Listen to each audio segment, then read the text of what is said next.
Power Book 2, Season 1, Episode 10. It starts off with the meeting between Esquire and Mary J. She, I guess, confronts him about the warning shots that was sent to her place where Drew had got hit on the last episode. Then she shoots him. I'm like, well, that was anticlimactic. Had all of this security and everything. Like, oh, they just gonna have a meeting. Somehow get back into business with each other or something. But no, she killed him.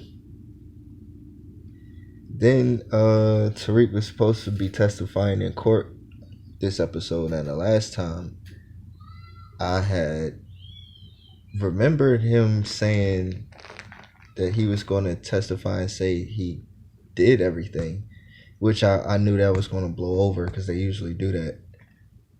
However, the show ends the last episode, it does not continue the way you think the next. They just going to end whatever conflict that they dealing with. Oh, man.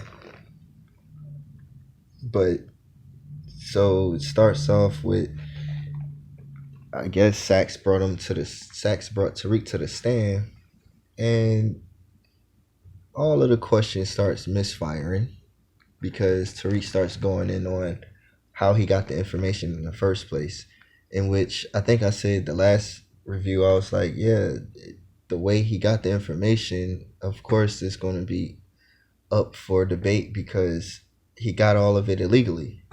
He had him drugged and everything at a party from his niece. And so that's everything started finally blowing up in his face to the point where it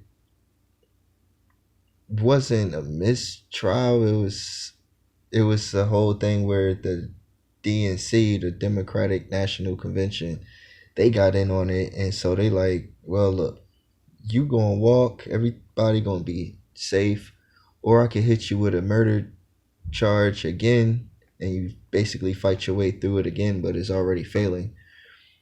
Or you could just fully say that it was Tommy the whole time. So the DNC led Tasha to say that, oh yeah, it was Tommy, whatever, and man, they had the press and everything. I guess to fully clarify the St. Patrick family,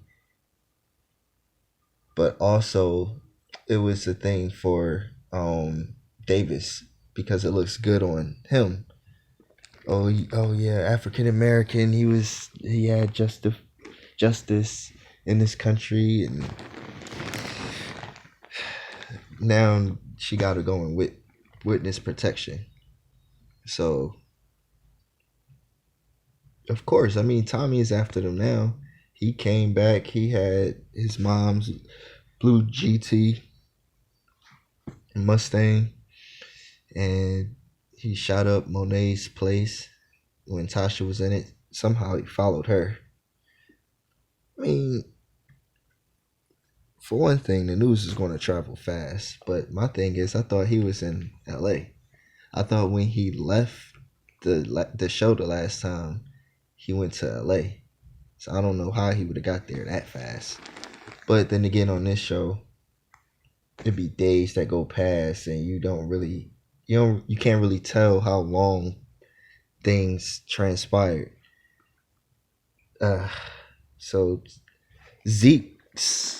Drew's boyfriend or ex or whatever he is to him right now, the dude that he's seeing, he was all snitchums in front of Jabari and Carrie or whatever her name is. I keep forgetting her name. But yeah, he was running his mouth too much. I'm like, damn, all you had to do is just say you was drunk and you don't remember nothing. He had a whole thing of confusion. Oh, I think it was Drew.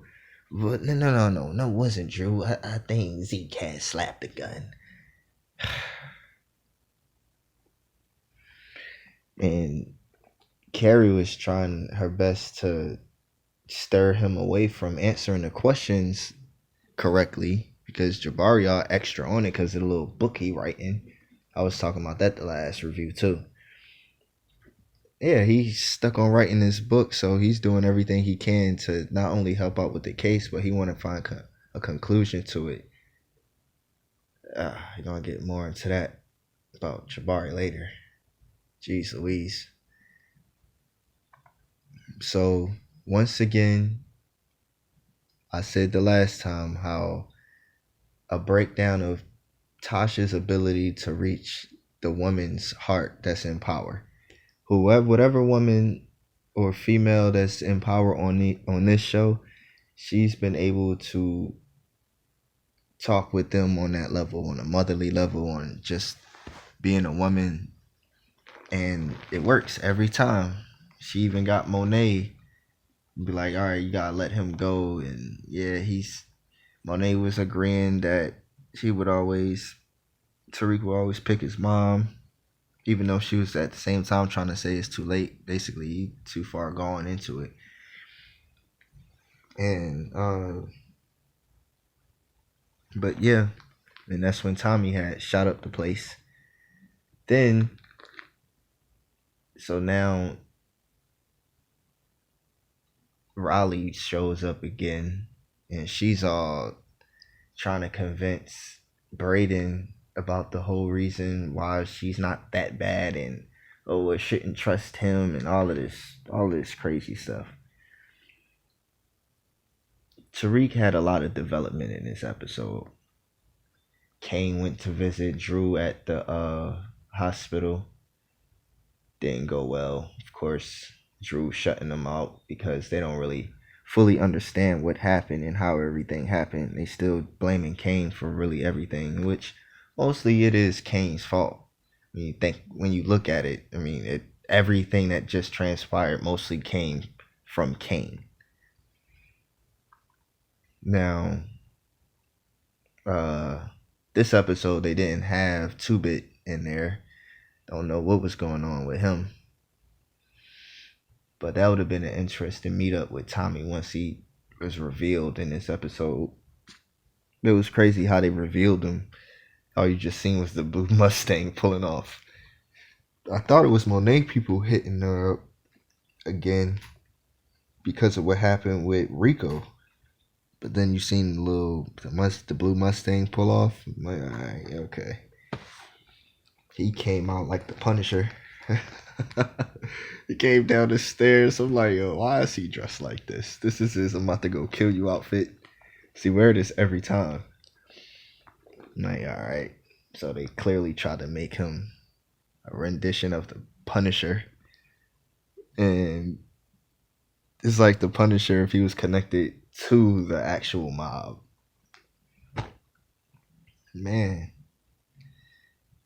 Tariq was really becoming Ghost. Had his Ghost-esque. He was thinking a lot harder and clearer on this episode more than ever. And Jabari. Oh, Jabari. Why, oh, why, Jabari? All he had to do was just leave this alone. He was obsessed with so much with who she was smashing, why she wasn't showing him the attention when he wanted it, while you already in the middle of fucking one of your students. It's like, then you thought it was Tariq the whole time. Turned out it was Zeke. Man, he just had everything wrong. Trying to make a book about him, and you think he gonna just like listen, yeah, make a book about me and let me snitch on myself in this book that we split the profit and everything. Man, by the time you split that profit, that law would have been on him again. So it would have been stupid for him to do that. And at that point, he just realized what he was. I mean, his mom came to him. She was like, oh no, we gotta go. He's a killer. So am I. It's like, damn, Tariq finally accepted. Yeah, man. They say you ain't a killer till you killed somebody close to you. And he definitely killed his father, and he had Kanan killed. all for the sake of his family. It's just so funny that you killed your dad because he did everything in his power to protect y'all and you didn't understand. Now you have to do this.